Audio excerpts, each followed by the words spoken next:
ڈیرہ غازی خان سے bureau chief Asad Khan sorry کی report کے مطابق district police officer Dera Ghazi Khan محمد راشد ہدایت کی زیر صدارت پولیس لائنز میں ڈی ایس پیز اور ایس ایچ اوز کے ہمراہ پریس کانفرنس کا انعقاد۔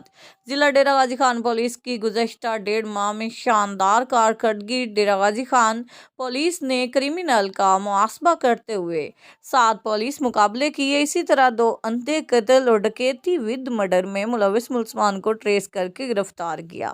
ڈی پی او نے مزید بتایا کہ چوری اور ڈکیتی میں ملوث ملزمان کو گرفتار کر کے ملزمان برآمدگی مال مسروقہ بازیافتہ بتفصیل 1 عدد آئل ٹینکر، 2 عدد ٹریکٹر، 2 عدد کاریں، 1 عدد تھریشر، 2 عدد پیٹر، 69 سولر پلیٹیں، 2 عدد بھینسیں، 6 عدد بکریاں، 46 موٹر سائیکل، 6 تولہ سونا، 7 عدد موبائلز، 2 عدد گارڈر، 1 عدد بیٹری اور نقد رقم مبلغ 40,99,000 روپے سمیت کل مالیاتی مسروقہ بازیافتہ مال 3 کروڑ روپے سے زائد ریکور کر کے اصل مالکان کے حوالے کیے۔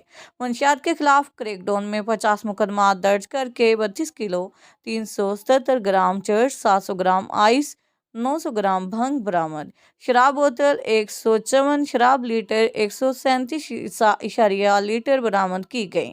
اسلحہ ناجائز کے خلاف کارروائی میں 100 مقدمات درج کر کے 11 کلاشنکوف، 123 پسٹل، 1 بندوق، 2 موزر کاربین، 8 رائفل، 1 عدد 2 عدد پسٹل 12 بور اور 9,000 سے زائد گولیاں برآمد اور 200 سے زائد مجرمان اشتہاری گرفتار۔